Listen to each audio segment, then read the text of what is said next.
રાણી કી વાવ, ધરતી નીચેનું અદ્ભુત મંદિર.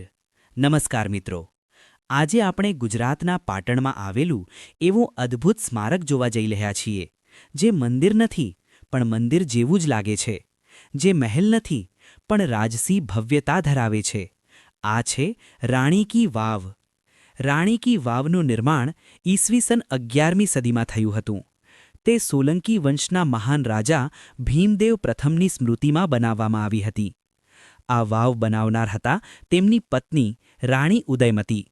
આ વાવ માત્ર પાણી માટે નહોતી, પરંતુ પ્રેમ, શ્રદ્ધા અને કળાનો અદ્ભુત સંયોગ હતી. પ્રાચીન સમયમાં ગુજરાતમાં પાણીની અછત રહેતી. એ સમયે વાવો બનાવાતી હતી, જ્યાં લોકો ઊંડે જઈને પાણી મેળવી શકે.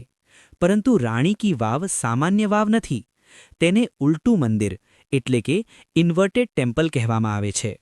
અહીં ઉપરથી નીચે ઉતરતા જતાં કળા વધુ સુંદર બનતી જાય છે. રાણી કી વાવમાં કુલ 7 સ્તરો એટલે કે લેવલ્સ છે. દરેક સ્તર પર અદ્ભુત શિલ્પકલા જોવા મળે છે. અહીં અંદાજે 800થી વધુ મૂર્તિઓ છે. ભગવાન વિષ્ણુના દશાવતાર, બ્રહ્મા, શિવ, અપ્સરાઓ, યોગિનીઓ અને જીવનના વિવિધ ભાવ દર્શાવતા શિલ્પો.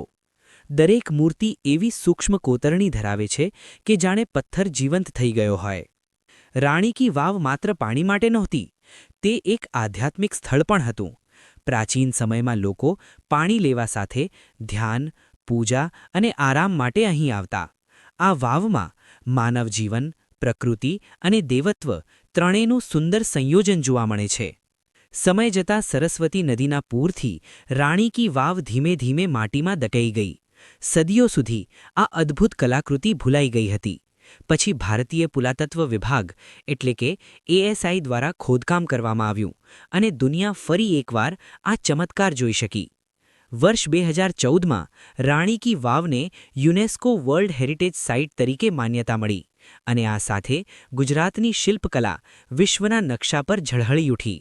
મિત્રો, રાણી કી વાવ માત્ર વાવ નથી, તે ગુજરાતના ઇતિહાસમાં લખાયેલું, પથ્થરમાં ઉતરેલું કાવ્ય છે.